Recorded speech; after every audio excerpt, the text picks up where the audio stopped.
नमस्कार दोस्तों, स्वागत है आपका सिद्धांत एकेडमी चैनल पर। दोस्तों, आज की क्लास में आप लोग 2018 का मैथ का पेपर सॉल्व करने वाले हैं, तो इसलिए आप लोग इस क्लास को अंत तक ज़रूर देखें। तो ज़्यादा टाइम ना वेस्ट करते हुए देखते हैं आज की क्लास का आपका फर्स्ट क्वेश्चन। तो देखिए, आज की क्लास का आपका फर्स्ट क्वेश्चन कह रहा है कि x की पावर -6 अपॉन x पावर -7। और आप लोगों को बताया था जब नीचे सुपर पावर जाती है तो क्या होता है कि चिन्ह बदल जाता है। x की पावर -7 है, ऊपर जाएगा तो ये प्लस का 7 हो जाएगा। और गुणा में क्या होता है कि हाथ नहीं जुड़ती, -6 + 7। अब 7 में से 6 क्या कितना बचेगा, 1 बचेगा। और x की पावर 1 कहाँ पे दिया है, ये दिया गया। ठीक है, अब देखो इसका सेकेंड क्वेश्चन, ये था आपका फर्स्ट आज की क्लास का। यहाँ पे देखो कह रहा है x² - 4 और बट्टे क्या कह रहा है x+2 का होल स्क्वायर कह रहा है। तो आप लोग यहाँ पे समझिएगा, इसको हम लोग लिख सकते हैं x² - 2 का वर्ग बट्टे x+2 का होल स्क्वायर। तो एक फार्मूला होता है a² - b²। ठीक है, आप लोगों को बता चुका हूँ a² - b² क्या होता है, a - b और a+b, ये सूत्र होता है। ठीक है, तो देखो यहाँ पे ऊपर लगेगा a² - b² क्या होता है a+b और a - b। ठीक है, तो a की जगह x, b की जगह कितना है 2, तो a+b a - b। तो यहाँ पे क्या हो जाएगा x+2 का होल स्क्वायर। तो इससे एक घात कम हो जाएगी, तो बचेगा क्या x - 2 और x+2। ठीक है, तो आप लोग ऑप्शन चेक करो, ऑप्शन में क्या दिया है x+2 पहले दिया, गलत है। और यहाँ पे x -1 है क्योंकि ऊपर क्या है x - 2, तो x+2, तो ये भी गलत। तो आपका देखो x - 2 बटे x+2। देखिए आपका नेक्स्ट क्वेश्चन कह रहा है यदि एक घन की कोर कह रहा है 4 सेंटीमीटर हो तो कह रहा है उस घन के कोरों की संख्या होगी। तो आप लोग ध्यान रखना, इसका आंसर हो जाएगा 12। ठीक है, अब देखो नेक्स्ट क्वेश्चन आपका क्या कह रहा है कि लॉग, देखो बेस में 13 दिया और 169 कह रहा है। 169 आपको पता होगा 13 का वर्ग होता है। ठीक है, तो इसकी जगह हम लोग लिख सकते हैं लॉग 13 और 13 की पावर 2। तो यहाँ पे log m घात n फार्मूला लगेगा, तो n आगे आएगा तो n log m हो जाता है। ठीक है, आप लोग ध्यान रखना है। तो यहाँ पे 2 कहाँ पे आ जाएगा आगे, तो 2 log और यहाँ पे हो जाएगा 13 13। और आप लोगों को बताया था log जैसे a बेस में a और यहाँ पर भी है तो उसका मान कितना होता है 1 होता है। ठीक है, तो इसका मान कितना हो जाएगा 1 हो जाएगा, तो 2 × 1 कितना हो जाएगा 2 हो जाएगा। ठीक है, तो आपका आंसर हो जाएगा ऑप्शन नंबर 4। देखिए आपका नेक्स्ट क्वेश्चन कह रहा है कि अर्धवृत्त में स्थित कोण होता है। तो आप लोग हमेशा ध्यान रखना है, जैसे ये आपका सर्किल है और ये केंद्र से होकर जाती है, तो यदि अर्धवृत्त में कोई कोण बनता है तो आपका 90 डिग्री होता है। ठीक है, कितना होता है, समकोण होता है 90 डिग्री। देखिए आपका नेक्स्ट क्वेश्चन कह रहा है यदि आपका कह रहा है 5 की पावर 3 = 125 हो तो इसका कह रहा है कि लघु गणक रूप ज्ञात कीजिए। तो 5 की पावर 3 बराबर 125। एक तो इसमें फार्मूला भी बताया था, डायरेक्ट भी हम लोग लगा सकते हैं। तो यहाँ पे लिखना है दोनों तरफ, ठीक है, दोनों तरफ लॉग लेने पर। ठीक है, लॉग लेने पर ऐसे भी लगा सकते हो। तो यहाँ पे लॉग 5 की पावर 3 और यहाँ पे log 125 आ जाए। ठीक है, तो इसको देखो m घात n सॉल्व कर लो, आपको बताया था log m घात n = कितना होता है n log m। ठीक है, तो 3 आगे आ जाएगा, 3 log 5 हो जाएगा और यहाँ पे हो जाएगा log 125। ठीक है, तो 5 उधर पहुँचा दो, 3 = log 125 बट्टे log 5। ठीक है, तो आप लोग ध्यान रखना है, आप लोगों को ये भी बता चुका हूँ, जैसे log a upon log b होता है। ठीक है, तो ये बन जाता है आपका log, जो बट्टे में होता है ना वो यहाँ पे बेस में आ जाता है। कहाँ पे आ जाएगा, बेस में, बी ए। ठीक है, आप लोग समझो, बट्टे में वैल्यू बेस में आ जाएगी। ठीक है, तो वही चीज़ यहाँ पे करना है, ये जो 5 है ना तो इसके बेस में आ जाएगा। तो 3 = आपको हो जाएगा log 5 बेस 125। ठीक है,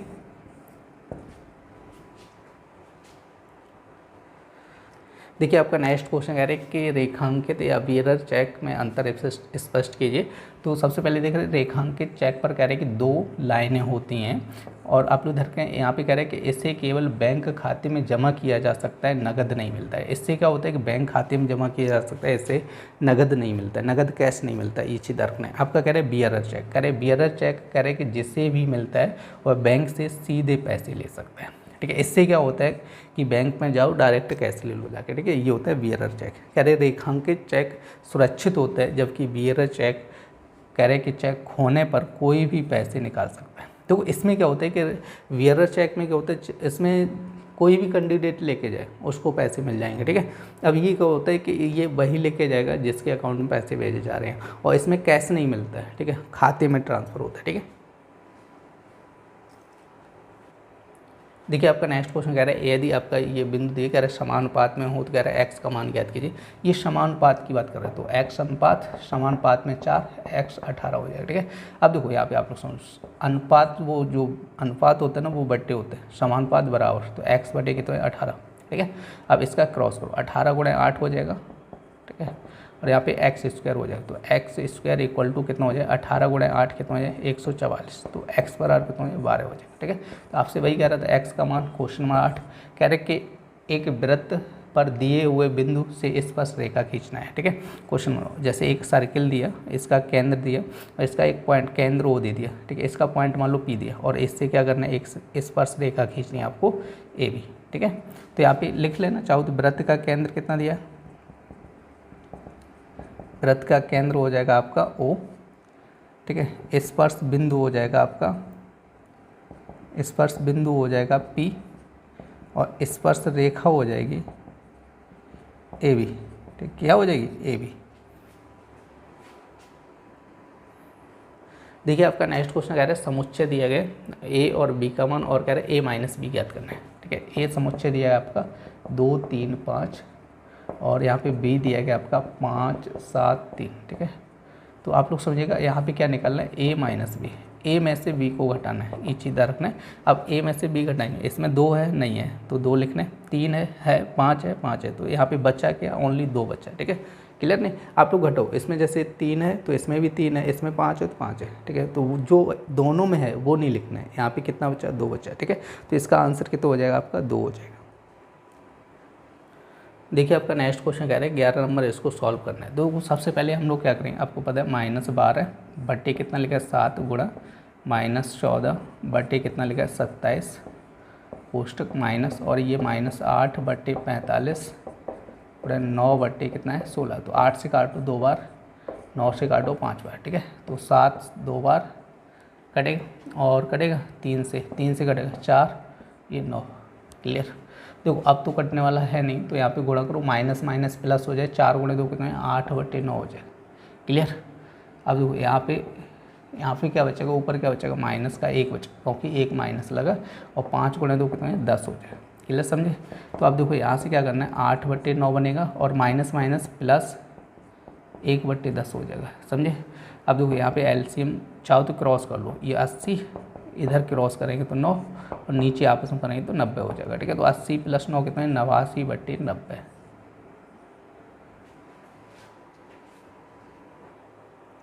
देखिए आपका नेक्स्ट क्वेश्चन कह रहा है चक्रवृद्धि मिश्रधन ज्ञात करने का प्रतीकात्मक सूत्र लिखे और यह भी बताइए कि प्रयुक्त प्रतीक किन अर्थों में है। तो आपका देखो चक्रवृद्धि मिश्रधन की बात कर रहा था, A बराबर P और क्या होता है 1 + R/100 पावर T। ठीक है, ये होता है। अब आपको बताना है A क्या है, यहाँ पर मिश्रधन है। ठीक है, क्या है मिश्रधन है। P क्या है मूलधन है, क्या मूलधन है। R क्या है दर है और T क्या है समय। ठीक है, ये आपको बताना था। अब देखो नेक्स्ट क्वेश्चन आपका कह रहा है कि 14 - 5x और आपका कह रहा है गुणनखंड कीजिएगा। ठीक है, गुणनखंड करना है तो 13 नंबर क्वेश्चन आपका दिया। देखो सबसे पहले आपको क्वेश्चन लिखना है 14 5x² - x²। तो यहाँ पे आपको क्या करना है माइनस चिन्ह कॉमन कर लो। ठीक है, माइनस कॉमन करेंगे तभी हो पाएगा x² प्लस का 5x है, यहाँ पे स्क्वायर नहीं है, 5x माइनस का 14 हो जाए 14 हो जाए। अब देखो 14 का फैक्टर करने कितना लाना है 5 लाना है, तो 14 का फैक्टर करेंगे तो 7 और 2 हो जाएगा। ठीक है, 7 में से 2 गया कितना बचेगा 5, तो माइनस चिन्ह लगाया तो x² प्लस का देखो यहाँ पे समझो 7x माइनस का 2x -14। ठीक है, ये चीज़ इधर रखना है। तो 7 में से 2 गया कितना बचेगा 5 बचेगा। अब यहाँ से आप लोग समझो, ठीक है, x कॉमन करना है तो ये x + 7 हो जाएगा, माइनस का 2 करना है तो x + 7। क्लियर है, अब देखो एक कोष्टक में आपका क्या बनेगा माइनस चिन्ह तो बाहर रहेगा ही, तो यहाँ पे देखो एक कोष्टक में x + 7 बन जाएगा और x - 2 हो जाएगा। क्लियर हुआ, समझ आया। अब देखो ये जो माइनस चिन्ह है इसके अंदर गुणा कर दो, इसके अंदर मल्टीप्लाई कर देंगे तो क्या बन जाएगा, देखो x + 7 तो रह गई, इसका जब गुणा करेंगे तो यहाँ पे संख्या पलट जाएगी तो 2 - x हो जाएगा। देखिए आपका नेक्स्ट क्वेश्चन कह रहे हैं कि एक वृत्त के केंद्र से कह रहे हैं 5 सेंटीमीटर दूरी पर स्थित जीवा की लंबाई 24 सेंटीमीटर कह रहे हैं, उससे जीवा की लंबाई ज्ञात कीजिए जो केंद्र से 12 सेंटीमीटर दूर है। अब देखो यहाँ से कह रहे हैं कि एक केंद्र से 5 सेंटीमीटर दूरी पर स्थित है, ये 5 सेंटीमीटर दूरी पर स्थित एक जीवा है जिसकी लंबाई कितनी है 24 सेंटीमीटर है, तो ये 5 है। अब यहाँ से कह रहे हैं कि 12 सेंटीमीटर दूरी पर कोई जीवा स्थित है, ठीक है। यहाँ से कितनी दूरी पर, केंद्र ओ से कितनी दूरी, 12 सेंटीमीटर दूरी ये जीवा स्थित है, उसकी आपको लंबाई निकालने को कह रहे हैं, ठीक है। तो यहाँ पे एक तरफ देखो आपको लिखना है दूरी, एक तरफ आपको लिखना है दूरी और दूसरी तरफ क्या लिखना है आपकी जीवा की लंबाई, ठीक है, जीवा की लंबाई। तो आपकी 5 सेंटीमीटर दूरी है तो जीवा की लंबाई कितनी है आपकी 24 सेंटीमीटर, ठीक है, इसी तरह है। और यहाँ पे अगर 12 सेंटीमीटर लंबाई होगी तो इसकी कितनी हो जाएगी x। तो एक तरफ आपको एरो इधर रखना है, ठीक है, नीचे की तरफ और एक में करना ऊपर की तरफ, ऐसे करके। अब जिधर नोक रहती है वो अंश होता है, ये अंश हो गया बटे हर, ये 24 बटे कितना हो जाएगा x, तो इधर आएगा और ये इधर जाएगा, तो 12 गुणा x हो जाएगा बराबर 24 गुणा 5 हो जाएगा। तो हमें वैल्यू किसकी चाहिए x की, तो 12 बटे में आएगा, तो x बराबर 24 गुणा 5 बटे कितना हो जाएगा 12 से काटो 2 बार, तो 5 गुणा 2 कितना हो जाएगा 10 सेंटीमीटर।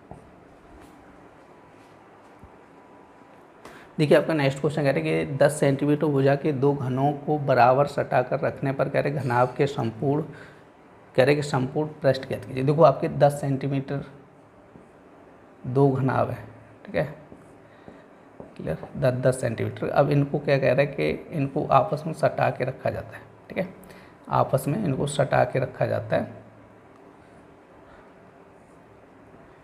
जब इनको सटा के रखा जाता है तो यहाँ पे देखो ये चीज़ 10 10 10, तो ये भी 10 होगी, इसकी ये भी 10 ये भी 10। तो यहाँ से आप लोग समझो, देखो यहाँ पे जब घनाभ को सटा के रखा जाएगा तो इसकी आपकी देखो ऊंचाई उतनी रहेगी 10 सेंटीमीटर, ठीक है, चौड़ाई भी उतनी रहेगी 10 सेंटीमीटर, क्लियर है। लेकिन इसकी लंबाई क्या होगी 10 और 10 कितनी हो जाएगी 20 सेंटीमीटर, आप लोग इतना समझो, ठीक है, लंबाई कितनी हो जाएगी 20 सेंटीमीटर। आपसे क्या पूछा घनाभ का संपूर्ण पृष्ठ, ठीक है, फॉर्मूला याद रखना है, घनाभ का संपूर्ण पृष्ठ। घनाभ का संपूर्ण पृष्ठ क्या होता है, संपूर्ण पृष्ठ 2LB + BH + HF, ठीक है। तो यहाँ से समझो 2LB, L का मान कितना है 20 और B का मान कितना है 10 और B का मान कितना है 10 और H का मान कितना है 10 है, प्लस H का मान कितना है आपका 10 और L का मान कितना है 20, ठीक है। यहाँ पे समझो, तो यहाँ पे गुणा करो कितना है 200 100 200, ठीक है। तो यहाँ पे बनेगा 2 400 500, ठीक है, 500 गुणा 2 करो कितना हो जाए 1000, ठीक है। देखिए आपका नेक्स्ट क्वेश्चन कह रहे हैं साधारण ब्याज की दर से कह रहे हैं 25 रुपये का, कह रहे 2 वर्ष 6 महीने का 6% वार्षिक ब्याज की दर से कह रहे मिश्र धन, कह रहे ब्याज और मिश्र धन दोनों ज्ञात करने, ठीक है। तो आपका देखो प्रिंसिपल कितना दिया 25, मूलधन कितना दिया 25 रुपये और आर कितना दिया गया आपका 6% और समय टी की बात करें, टी कितना दिए गए 2 वर्ष, ठीक है, और आपका 6 महीने कह रहा है, तो 6 महीने को वर्ष में बनाएंगे तो 1/2 हो जाएगा, ठीक है। तो इसको हम लोग ऐसे लिखेंगे, देखो 6 महीने 2 6/12 1/2, इसको सॉल्व करेंगे तो 5/2 वर्ष, ठीक है। समय कितना हो गया 5/2 वर्ष हो गया, क्लियर हुआ। तो सबसे पहले हम लोग निकालेंगे साधारण ब्याज, क्या निकालेंगे साधारण ब्याज। तो साधारण ब्याज इक्वल टू क्या होता है PRT/100, मूलधन गुणा दर गुणा समय बटे 100। फॉर्मूला देखो सारे आप लोगों को बता चुका हूँ, क्लियर। तो मूलधन कितना दिया आपका 25 रुपये, दर कितनी दी 6 और समय 5/2 और बट्टे कितना हो जाएगा 100 हो जाएगा, ठीक है। 2 0 से 2 0 यहाँ पे काटेंगे 3 बार, ठीक है। तो यहाँ पे देखो आप लोग गुणा करो 25 पंचे 125 हो जाएगा, गुणा 3 करेंगे तो 3 गुणा 5 15, 1 3 गुणा 2 कितने 6 और 7 3 375 रुपये क्या हो जाएगा ये साधारण ब्याज आ जाएगा। देखिए आपसे नेक्स्ट कह रहा है कि इसका मिश्र धन भी ज्ञात करो। तो मिश्र धन इक्वल टू आपका क्या हो जाता है, मिश्र धन बराबर आपका होता है मूलधन प्लस ब्याज, ठीक है। तो मूलधन कितना था इसका 2500 और ब्याज कितना है 375, तो इसको ऐड कर दो तो ये हो जाए 2875 रुपये। देखिए आपका नेक्स्ट क्वेश्चन कह रहा है यदि निम्नलिखित आंकड़े में कह रहा है समांतर माध्य कह रहा है 21.5 हो तो कह रहे हैं के का मान ज्ञात कीजिए। तो देखो यहाँ पे आपका पद दिए गए और यहाँ पे कह रहा है बारंबारता, ठीक है, बारंबारता। देखो पद को मान के चलेंगे x, बारंबारता होती है f, ठीक है, और यहाँ से आपको निकालनी पड़ेगी fx, ठीक है, क्या निकालनी पड़ेगी fx। तो देखो यहाँ पे दिया 5 15 25, 35 और 45, ठीक है, ये दिए गए। बारंबारता दी गई 6, 4, 3 के और 2, ठीक है। 6 गुणे 5 करो कितना है 30 हो जाएगा, 15 गुणे 4 60, 25 गुणे 3 75 और के का मान 35 में करो तो 35 के बन जाएगा, ठीक है। और 45 दूनी 90 हो जाएगा, ठीक है। तो यहाँ पे सबसे पहले आपको इसको जोड़ना होगा, सिग्मा एफ कितना है 6 4 10, 3 13 2 15, 15 प्लस के बन जाएगा और इसको जोड़ेंगे सिग्मा एफ एक्स, ठीक है। तो यहाँ पे जोड़ेंगे, देखो यहाँ पे आप लोग समझो 60 30 कितना है 90 और 90 कितना है 180, 180 और यहाँ पे 75 ऐड करना है, तो 5 8 5 15 255, ठीक है। तो 255 प्लस 35 के हो जाएगा, ठीक है। 255 प्लस कितना हो जाएगा 35 के हो जाएगा। अब देखो आपसे कह रहा है कि समांतर माध्य दिया गया, देखो फॉर्मूला आप लोगों को पता है ना, तो आपका समांतर माध्य इक्वल टू आपका क्या फॉर्मूला होता है, सिग्मा एफ एक्स बटे सिग्मा एफ होता है, ठीक है। तो देखो समांतर माध्य आपका दिया 21.5 इक्वल टू आपका कितना, देखो इसका मान 255 प्लस 35 के दिया गया बटे कितना हो जाएगा आपका 15 प्लस के, ठीक है, ये दिया गया। अब देखो इसको सॉल्व करना है, इधर क्रॉस सॉल्व करना है। अब यहाँ पर सॉल्व करेंगे तो यहाँ पे देखो 15 गुणे 5 करो कितना हो जाएगा 75 हो जाएगा, 7 15 15 और 7 कितना हो जाएगा 22 हो जाएगा 2, ठीक है। और 15 30 2 32, एक अंक बाद पॉइंट, ठीक है।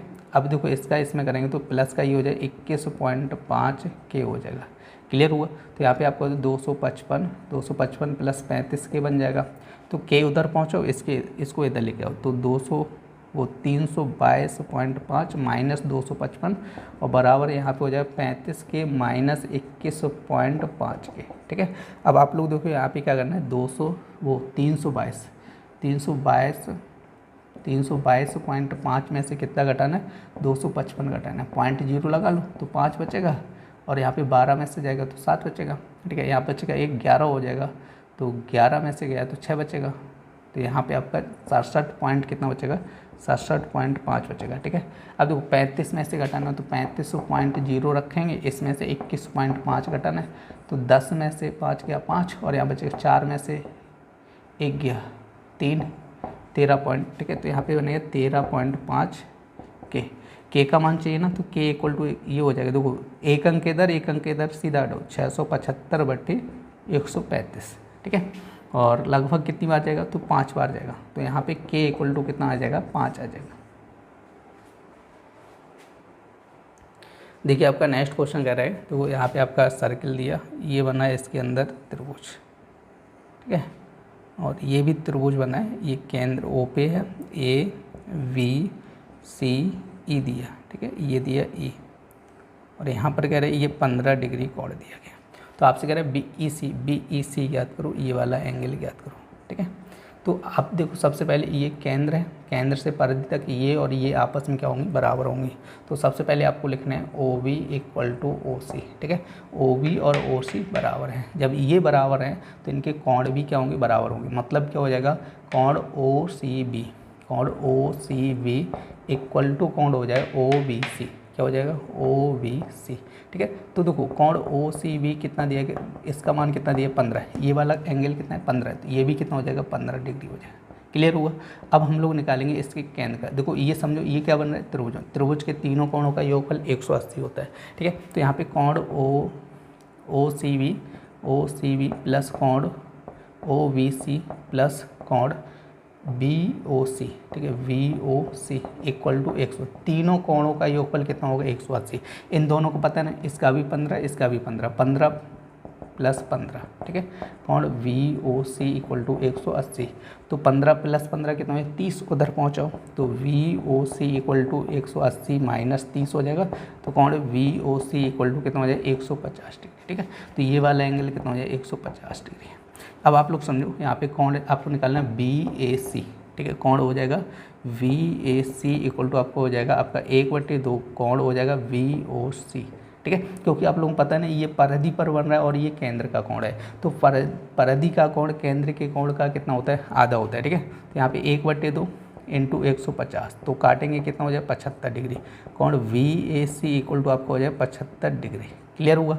अब ये 75 डिग्री है। अब देखो बीच से हमें कोई मतलब नहीं है, ठीक है, इनसे हमें बीच में कोई मतलब नहीं, क्या दिया गया हमें केवल ये देखना है, ये और ये क्या बन रहा है एक चतुर्भुज बन रहा है, ठीक है। चतुर्भुज के सम्मुख कोण कैसे होते हैं? समपूरक। समपूरक का मतलब ये होता है कि उनके आमने सामने कोणों का योगफल कितना होता है? 180 होता है। तो ये कोण और ये कोण मिला के कितना होना चाहिए? 180 डिग्री होना चाहिए। मतलब आपका ये हो जाएगा कोण VAC, VAC ये वाला एंगल, फिर VEC plus VEC equal to 180 degree, ठीक है। जिसमें से ये पता है ना 75 डिग्री है, प्लस कोण VEC इक्वल टू कितना है? 180। तो हमें चाहिए VEC, ठीक है। तो 180 माइनस 75, क्योंकि उधर जाएगा तो माइनस को हो जाएगा, तो कोण VEC इक्वल टू आपको हो जाए 105 डिग्री, ठीक है। तो ऐसा एंगल का मान कितना हो जाए? 105 डिग्री हो जाएगा।